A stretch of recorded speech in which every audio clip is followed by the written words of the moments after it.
Okay, let me ask you a question about teachers and ego.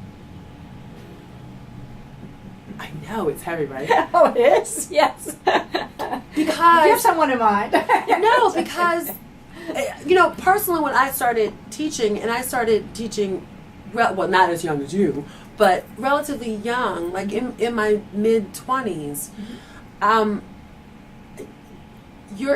when you're young that way, you really feel, I felt Yes. that somehow I was attached to the outcome of my students. Mm-hmm.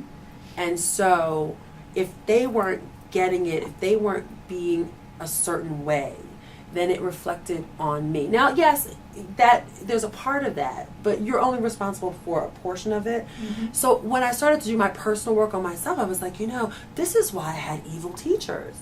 No, because you have teachers who either didn't have the career that they wanted to have, or they stopped too soon, or they never wanted to be there's a lot of stuff that goes into where you end up, and then being in the front of the room and being responsible for those bodies and those spirits.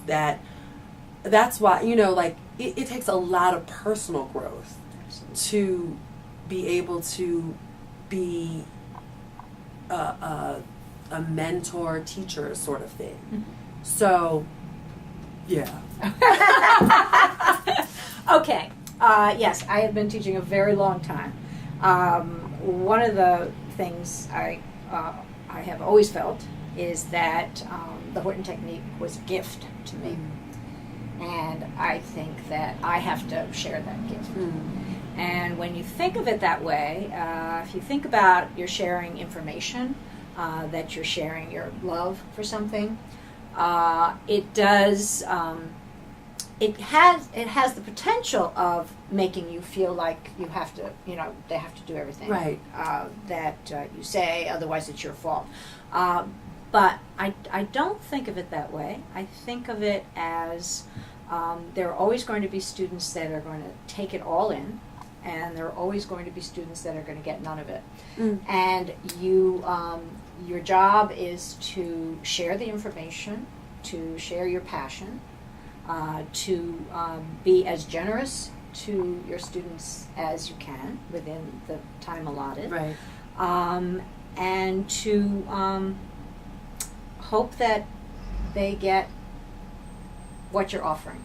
Yeah, I mean, it's I always think that teaching is really a calling, like ministry or something, because you are really responsible for more than just the training. Like, it's a huge experience. I mean, you remember your teachers. I mean, you're inspired by them and you mold yourself after them, and so it's either you can break them down, you can build them up. Like, you have to figure out the person that you're going to be. Well, sometimes we also do a lot of counseling here at Ailey, as I'm an advisor to the BFA, many of the BFA students. And I think that in some of those discussions, you're able to talk about, if there's a choreographer that they're working with, or a teacher that they're working with that's very negative to them, and they come to you, you have to counsel them. You have to tell them how to deal with this issue. Sometimes it's a question of just suck it up, Just this is the teacher. This is the only teacher you can have. How are you going to deal with it?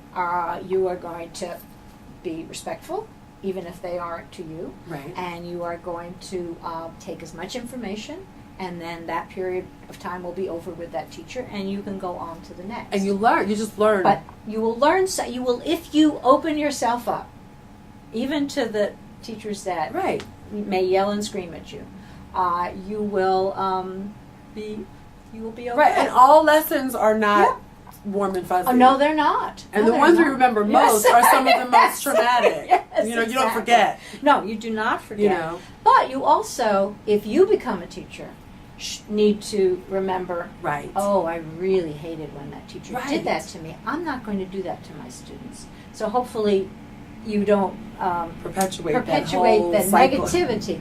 And you do sometimes you do have to say really hard things to a student.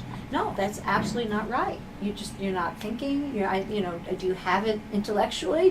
Because you're not doing it physically. Right. But how can I help you? So you sometimes have to say no. It's terrible.